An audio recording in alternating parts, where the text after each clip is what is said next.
Bonjour, je m'appelle Désiré Miko, je suis photojournaliste. Photojournaliste, c'est reporter photographe. J'ai longtemps hésité avant de réaliser cette vidéo parce que je suis de nature très calme et discret et j'aime pas me mettre au devant de la scène n'importe comment. Je le fais souvent dans le cadre des activités professionnelles, mais là, aujourd'hui, je le fais parce que je pense que la situation mérite que je le fasse. Beaucoup vont se dire, mais il se prend pour qui? Il est qui? Je suis un Gabonais, mais un des rares Gabonais qui a été témoin oculaire privilégié. Je précise bien, témoin oculaire privilégié de notre histoire depuis les années 90 à nos jours. C'est pas seulement l'histoire du Gabon, de la sous-région. Témoin oculaire, pourquoi? Parce que je vous ai dit, j'étais photojournaliste. Et j'ai eu la chance de pratiquer ce métier au plus haut niveau qu'un photographe peut vouloir évoluer. C'est-à-dire, dans la presse internationale, j'étais le photographe de l'agence France Presse pour l'Afrique centrale pendant 7 ans. Et ces 7 années ont été les plus enrichissantes de ma vie. J'ai compris ce que c'est l'homme avec grand H. Et j'ai compris et su les mots qui minent notre société aujourd'hui. J'interviens parce que depuis un certain temps, j'entends les Gabonais sur les réseaux sociaux parce que je suis très branché sur les réseaux sociaux.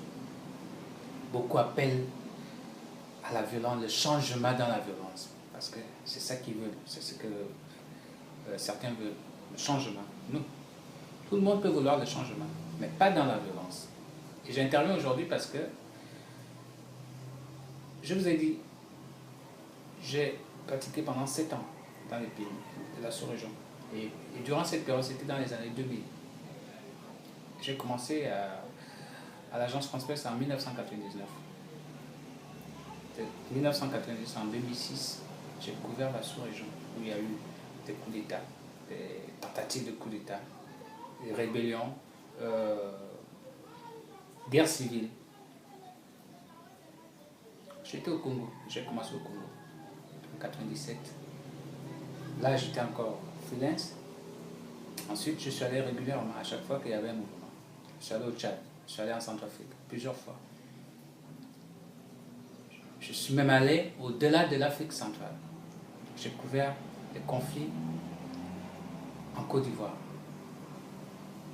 Libéria, Sierra Leone. Les images que vous voyez défiler derrière, je ne les ai pas piquées sur Internet.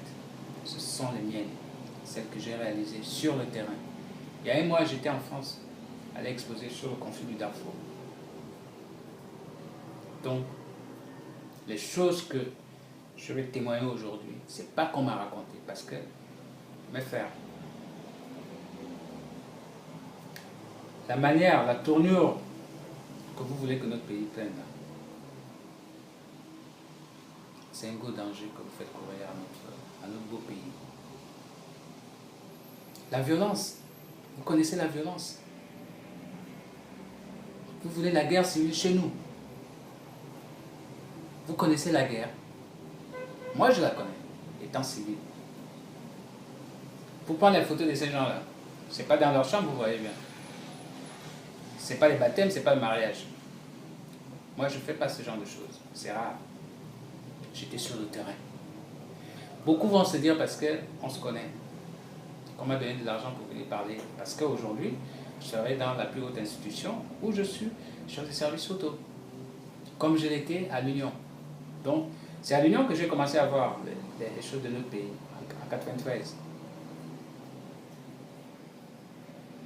Et ce que j'ai envie de vous dire, c'est que la chose que vous voulez qui arrive au pays, la guerre,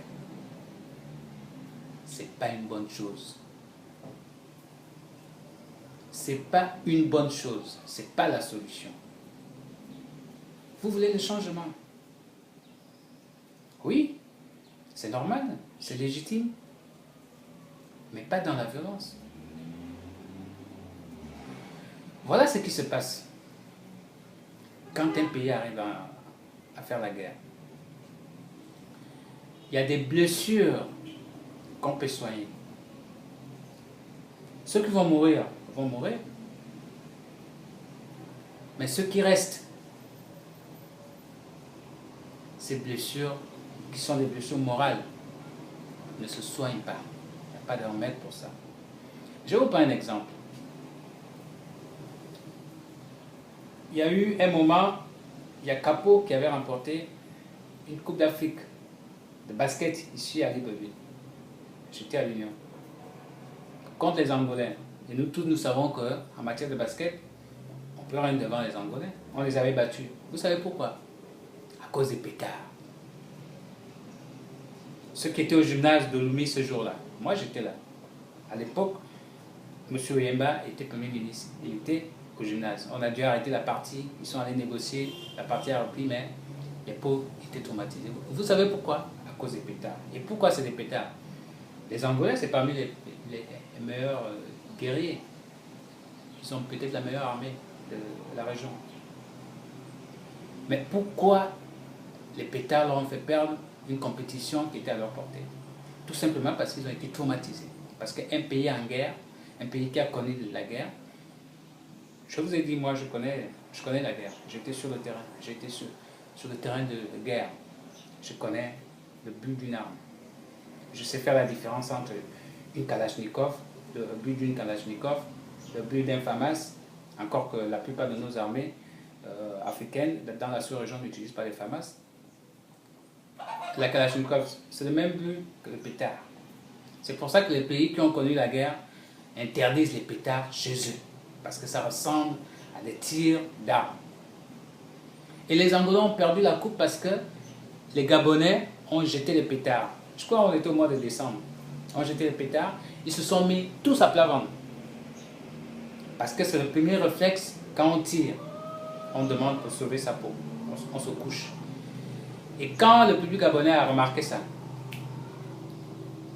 ils ont balancé de plus belle. C'est comme ça qu'on a eu cette coupe. Ça, c'est les traumatismes de la guerre.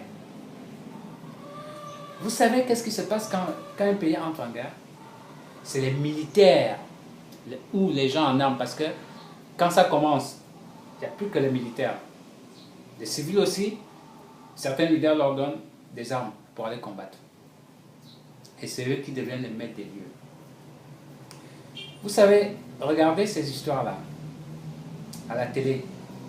Tu es assis dans ton salon, tranquillement, un verre de bière à la main. Tu regardes au journal, on est en train de montrer comment ça pète chez les autres. On voit des cadavres, on voit des enfants avec les femmes, les choses à la tête, en train de fuir. C'est facile de regarder ça à la télé, assis au salon. Mais vivre ça en live, c'en est une autre. Vivre ça en live, c'en est une autre. Même moi qui vous parle, qui suis allé filmer ces choses-là, je ne suis pas sûr que ça aurait été dans mon pays. On m'aurait dit, on a bombardé à Québec. Je suis sûr qu'en partant, parmi les morts que je vais trouver, je vais reconnaître des gens. Je ne sais pas si j'aurais eu ce même courage. Parce que vous oubliez qu'on est un petit pays, une petite population. Tu ne peux pas lier 10 Gabonais et puis ne pas reconnaître un. Ou bien il y a un qui va te reconnaître. Je l'ai fait parce que je ne les connaissais pas. Vous voyez ce petit défi-là? Ce n'était pas une réunion politique. C'est une réunion de guerre. C'était les chefs rebelles de la Côte d'Ivoire, au nord. J'étais là-bas. Je sais de quoi je parle. Quand j'entends les gens dire il faut que ça change, pour que ça change, il faut que ça pète. Vous voulez faire péter le Gabon? Pour avoir quoi? Après, qu'est-ce qui va se passer?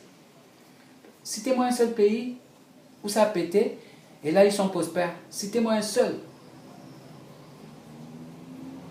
Citez-moi un seul pays où ça a pété. Et là, on va dire, voilà, après la guerre, voilà, ils sont heureux.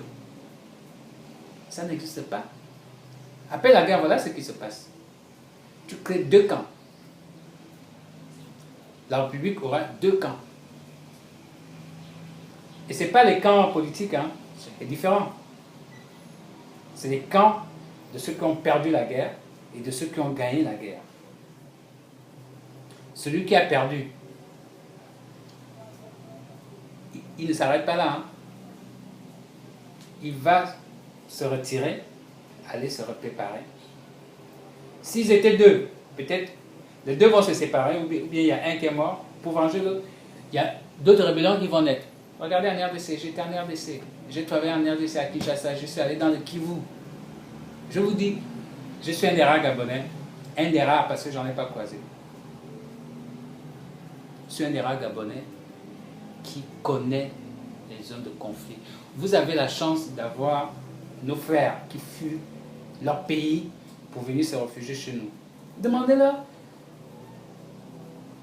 Moi, chaque fois que je montais dans un taxi d'un Ivoirien, tout ce sujet, il disait, toi tu es du Nord. Il dit, oh, mais comment tu sais? Parce que c'est les gens du Nord qui avaient fait la guerre pour venir ici. La majorité des taximans ivoiriens que vous voyez là, c'est les gens du Nord. Qu'est-ce qui a changé aujourd'hui? Regardez à Brazzaville, au Congo-Brazzaville. Il suffit d'un peu pour que chacun aille prendre l'arme qu'il a cachée. Mes chers frères et sœurs, je crois qu'on se trompe de cible. Si c'est les hommes politiques que vous voulez suivre, là, depuis 90, on fait de la politique. Depuis 90, on ne vit que de ça. La politique nous a apporté quoi? Vous connaissez les hommes politiques. Je vous ai dit, il y a un de mes professeurs à l'école de photo qui disait que le photojournaliste, c'est un des plus beaux métiers du monde. Je me disais, c'était pour nous amener à aimer ce qu'on fait. Mais il avait raison. Parce que moi, j'ai la chance, à cause de mon travail, je sors du bureau d'un président, je suis au quartier. C'est ça l'avantage. Une fois même, je sortais du Darfour, je suis allé aux États-Unis. Deux mondes opposés. C'est ça l'avantage de ce métier-là. On voit des choses à tous les niveaux. On parle avec tous les gens. Vous connaissez les hommes politiques? Les hommes politiques nous amènent à faire des choses et quand ça pète, comme vous voulez que ça pète, ils enlèvent leur corps. C'est nous qui restons à nous tuer en bas. Prenez des exemples. On l'a vu ici. Feu président Omar Bongo avec Feu Pierre Mamoundou. Était chien et chat. Par militants interposés. Mais moi, j'ai vu ces deux messieurs. J'ai même eu le privilège que le président Omar Bongo me présente à M. Pierre Mamoundou, le jour où ils se sont vus. Il y a les témoins, moi je ne raconte pas des choses qu'on ne peut pas vérifier. Ce que je vous dis que je fais, vous allez sur Internet, vous tapez des Nico, vous allez voir mes photos. Un lot que vous tapez dans le site de l'AFP, vous allez voir mes photos de tous les conflits que j'ai eu à confronter. Je ne parle pas des choses que je ne connais pas. C'est pour ça que je vous ai dit au début, moi je ne fais pas politique.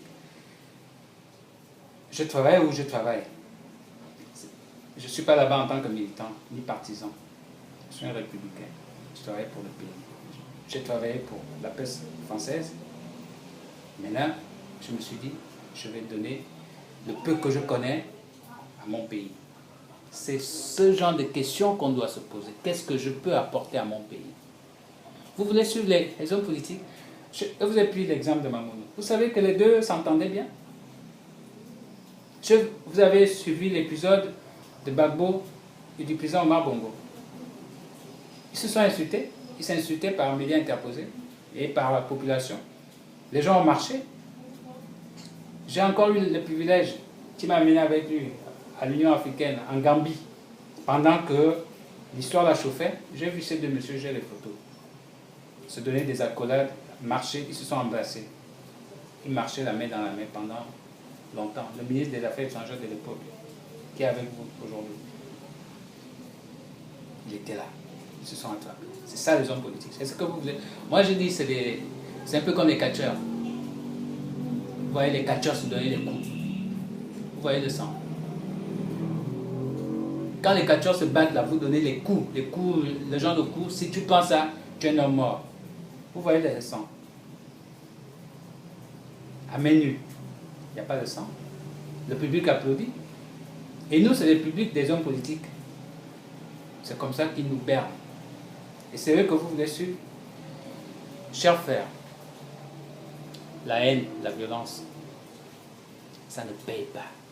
Regardez la Libye aujourd'hui. Kadhafi, ils ont chassé leur président. Ils n'ont même plus rien. Parce qu'avant, ils n'avaient pas de démocratie, mais ils avaient tout le reste.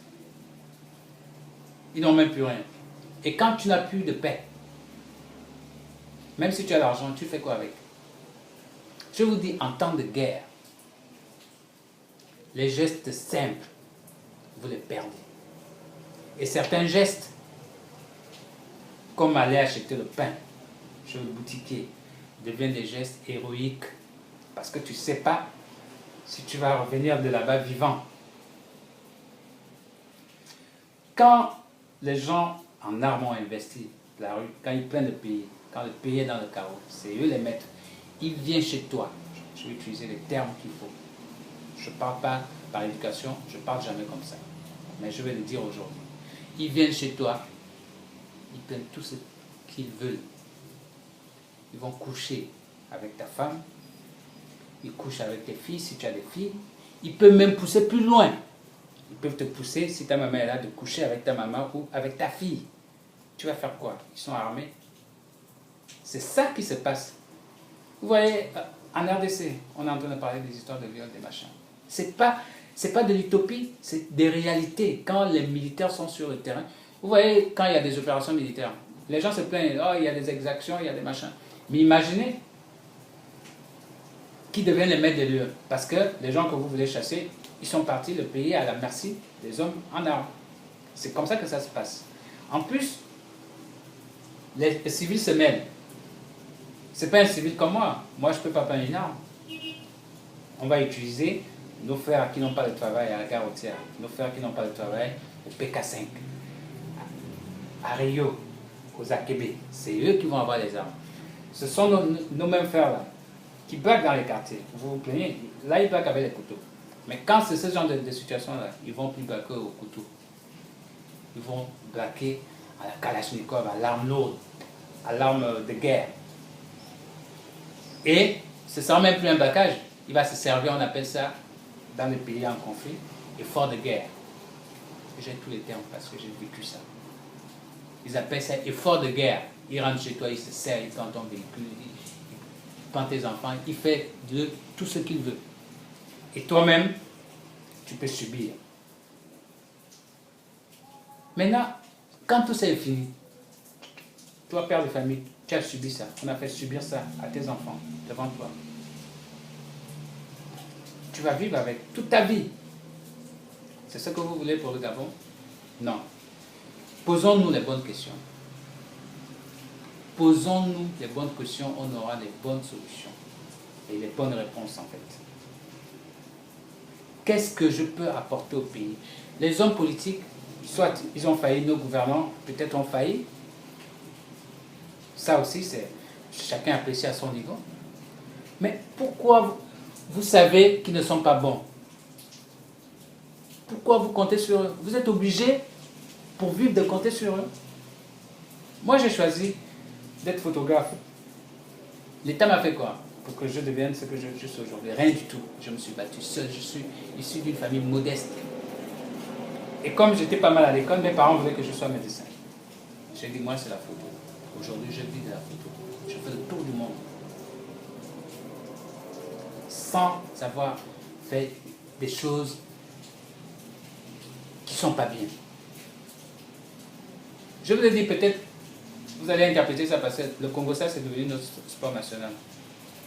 Sport national, pour avoir quelle médaille, on ne sait pas. Ce que tu as entendu dans un taxibus, peut-être la personne qui a raconté ça, il est la 22e ou la 57e personne à avoir entendu l'histoire. Quand tu vas descendre de là, tu vas aller raconter ça au quartier comme si tu étais acteur. C'est le nouveau Gabon. Les Gabonais, c'est maintenant comme ça. Vous n'avez pas honte? Les autres se moquent de nous partout. Que ça soit. Ils sont ici. On a la chance d'avoir tous nos frères ici. On n'a même pas besoin de voyager. Ils savent comment nous sommes. On ne respecte plus rien du tout. Posons-nous les bonnes questions. Vous pensez que insulter votre chef d'État, insulter votre pays à longueur de journée derrière Internet, vous apportez quoi? C'est ça la solution que vous voulez apporter? Non. Nos frères d'à côté, les Camerounais, leur État fait quoi pour eux? Mais les Camerounais, c'est des battants. C'est le seul pays de la sous-région qui tient son économie. Là-bas, il n'y a pas de boutique de Maliens. On m'en appelle ici. C'est eux-mêmes. Jusqu'à l'industrie, ils tiennent leur économie. C'est les Camerounais eux-mêmes. C'est pour ça que les hommes politiques ne trouvent pas, n'arrivent pas à les faire marcher au moins de mouvement. Parce que le type, il va aller une fois, il va aller deux fois, après il va dire, tu vas garder ma boutique. Trouvez-vous des centres d'intérêt. Trouvez-vous de l'activité. Ce n'est pas parce que l'État ne fait rien que vous allez vous assurer. Il y a des choses à faire dans ce pays. Vous attendez que tout vous tombe du ciel. C'est fini les années 70 où on a eu le boom pétrolier, comme les autres le font. On est passé à côté. Vivez le temps présent. Le temps providentiel, c'est fini. Si vous ne réalisez pas ça, mes frères, vous êtes obligés de souhaiter que ça pète. Mais quand ça pète, vous n'êtes pas sûr d'avoir quelque chose. Vous n'êtes même pas sûr de sortir de là vivant. Et de laisser même derrière ceux qui se sont battus. Mandela a réussi ce qu'il a fait. C'est pas avec la guerre. Au début, il a commencé avec la violence. Après, pour que ça passe, c'est pas la guerre. Pourquoi vous ne prenez pas les bons exemples? Vous voulez vous inspirer de tout ce qui se passe ailleurs. Demandez à nos hommes politiques là de nous trouver un nouveau truc. À eux, qu'ils soient créatifs. Parce que nous, on a raté le train qui est passé en 90. On n'a même pas raté, on s'était embarqué. On s'était embarqué parce qu'on était arrivé déjà au multipartisme. Après, il y a eu libération des paroles, libération d'expression. On était arrivé là. Ces mêmes hommes politiques-là qui vous entêtent aujourd'hui, c'est eux qui nous ont dit, descendez du train là, c'est pas bon. Les Béninois sont partis, les Ghanéens sont partis, les Sénégalais sont partis. Les hommes politiques que vous suivez là aujourd'hui, là, c'est eux qui nous ont fait descendre de cette fin de la démocratie qui est passée en 90. Moi, je les connais tous. Moi, il ne peut pas m'embobiner. Un homme politique ne peut pas m'embobiner. Je les vois clair. Posez-vous les bonnes questions. Prenez conscience. Aujourd'hui, notre pays souffre. Ce n'est pas seulement des gouvernants. C'est faux. C'est nous-mêmes. C'est nous-mêmes. Prise de conscience collective. Il faut qu'on se pose des bonnes questions. On aura des bonnes réponses et des bonnes solutions. Qu'on nous mette Obama président du Gabon, Tony Blair premier ministre, avec notre mentalité là, ils vont échouer. Ils vont échouer. Obama, président du Gabon, Tony Blair, premier ministre du Gabon, ils vont échouer avec notre mentalité. Si on ne se rend pas compte que le problème du Gabon, c'est nous-mêmes. Je vous assure, mes frères, j'ai souffert quand je travaillais pour les Européens. On se retrouvait dans des soirées, mais des choses que j'entendais dire du Gabon, ça me faisait mal au cœur, mais c'est la réalité. Vous entendez quelqu'un qui vous dit « Ah, vraiment, le Gabon, sans les Gabonais, ça aurait été un bon pays. » En même temps, mon verre jaune bleu dans le cœur tourne. Ça m'énerve. Mais quand je fais un examen de conscience, c'est pas faux ce qu'ils disent. Nos problèmes, c'est nous-mêmes. On se concentre dans des choses inutiles qui ne nous apportent pas. Pensons économie, les gars. Pensons économie. On a une diaspora. Voilà ceux-là. Vous qui vivez à l'étranger. Votre travail, c'est sur Internet. Le travail que vous avez fait, que vous avez trouvé en France, aux États-Unis, là où vous êtes, pour le Gabon, c'est insulter votre pays, insulter vos autorités sur Internet. Vous n'investissez pas. Dès que ceux qui ont un peu de moyens, il envoie l'argent pour qu'on lui construise sa petite maison pour mettre un locataire. Et ça, l'investissement, on est à l'étranger. Allez voir ce que les Éthiopiens font chez eux. C'est des immeubles en vitre, comme ceux de la BAC là. On te dit c'est pour un particulier. L'ancien champion du monde d'athlétisme, de marathon là, il a des immeubles alignés comme ça. Il investit chez lui. On bat des records, étant ici. Même là-bas, c'est loin. Western Union du Gabon, il paraît, on est champion en recette. C'est pas vous de la diaspora qui envoyez l'argent ici pour qu'on soit payé. Non. Ce sont nos frères qui sont venus travailler l'argent au Gabon, où vous dites que les autorités ne font rien pour que ça marche. Mais les autres arrivent, ils investissent, ils envoient l'argent. Et avec un petit pays comme le Gabon, on est fier de dire que le Western Union du Gabon, c'est parmi les plus prolifiques. Parce que l'argent sort. Et qui envoie cet argent-là, ce n'est pas vous, ce n'est pas l'école que vous payez à vos enfants. Non, pas du tout. C'est l'argent qui travaille ici, chez nous. Là où nous, on dit que c'est dur. Il y a un dicton texan aux États-Unis qui dit que ne t'endors pas sur un rocher que tu es en train de casser.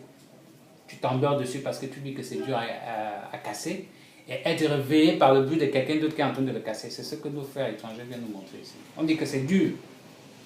Alors que eux, ils arrivent sans rien. On les voit tous. Ils arrivent sans rien. Ils commencent par habiter chez son frère. Après, ils commencent par faire le taxi. Ils commencent par vendre la cigarette. Certains même commencent gardien, veilleur de nuit. Après, ils prospèrent. Ils commencent à aller à Dubaï. Il y en a que je crois dans les aéroports. Au Gabon, l'État ne leur donne rien. Ils font quoi? Parce qu'ils acceptent la dure. Ce que nous, on ne fait pas. On ne se pose pas de bonnes questions. On attend un messie. Tout s'est centralisé sur la politique. Depuis 90, on fait la politique. Mais quand un chasseur va à la chasse, tu tires, tu vois que ça ne prend pas. Change le fusil d'épaule. La politique vous a apporté quoi? Moi, je suis un érable gabonais qui ne fait pas politique. Je travaille à la présidence. Je ne sais même pas la vidéo que je fais là. Peut-être qu'on va me sanctionner. Je ne sais pas. Parce que j'ai demandé la permission à personne. On est en démocratie.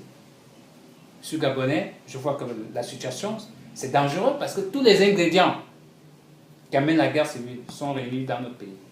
Moi, je vous le dis parce que j'ai vécu dans ces pays-là. J'ai envie de terminer en disant que on ne sait pas quand ça commence, on ne sait pas quand ça s'arrête. Et rien n'est plus comme avant, un pays qui a connu la guerre. Rien n'est plus comme avant. Posons-nous de bonnes questions. Dites-vous, qu'est-ce que je peux faire pour apporter, pour aider mon pays? Quel que soit ce que tu fais, même si tu balaies, fais en sorte que tu sois un des meilleurs balayeurs, c'est ce qui va amener que le pays soit propre. On a tout laissé tomber. Il n'y a plus de secret professionnel, il n'y a plus de respect pour les institutions, même pour les adultes. Les enfants ne respectent plus les grands. Ça, c'est quelle société que vous voulez construire là? Il n'y a plus de morale. Et vous pensez que les gens que vous voulez chasser là, dès qu'ils seront partis, le pays va rouler sur l'eau, on sera Dubaï, on sera le Qatar. Vous rêvez? Ça va s'empirer, ça va devenir pire. Je vous dis, prenez-moi un seul exemple. Pourquoi vous ne comparez pas?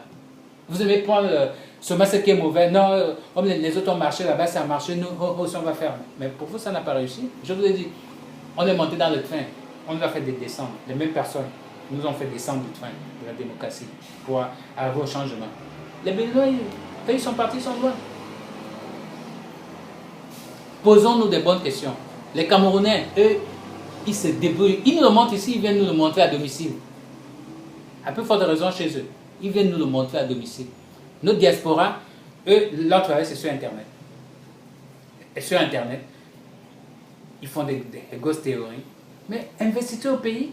Quand on va en Europe, on va soit pour apprendre, soit pour aller faire du tourisme, soit tu vas chercher ta vie, et quand tu réussis là-bas, tu envoies au pays, c'est ce que les autres font ici. Moi, j'aime où je vous parle là, juste en face, j'ai mon ami Moussa. Il a une station de lavage de voiture. Je suis allé chez lui à Bamako. Il m'a amené dans sa grosse village, duplex. Il m'a dit qu'il est en train de construire une autre dans son village. Et il me précise, hein, Désiré, c'est avec l'argent des Gabonais qui viennent laver les voitures chez moi. Lui, il a fait quoi? L'État lui a donné un budget. Et nous-mêmes, quand on nous donne, parce que c'est bien de critiquer l'État, mais l'État a fait quand même des choses. Le FODEC, c'est où? Entre ceux qui ont pillé et ceux qui ont reçu ces subventions-là, qui n'ont pas su rembourser parce qu'ils jouaient les grands patrons. Je me rappelle aussi, à l'époque d'Omar Bongo, on avait sorti 100 taxis pour donner aux Gabonais.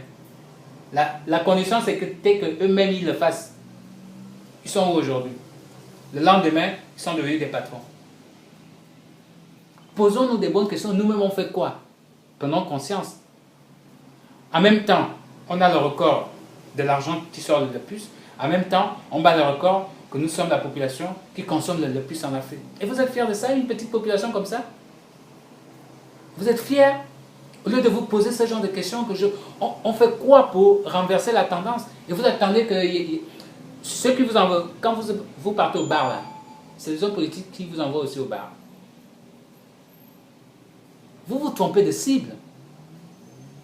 On est les plus gros consommateurs d'alcool. Alors qu'on est à peine 1 million 200 ou 400 d'habitants. Les Nigériens, ils sont à peu de 100 millions. La RDC, ils ne battent pas ces records-là, mais c'est nous. Et ça ne vous interpelle pas. Non, ça ne peut pas vous interpeller, c'est la politique. Un tel a fait ça, un tel a fait ci. C'est ça qui vous intéresse. Posez-vous les bonnes questions, les gars. Mes frères et sœurs, posez-vous les bonnes questions. Qu'est-ce qu'on peut faire pour ce pays-là? J'en ai terminé aujourd'hui. Merci.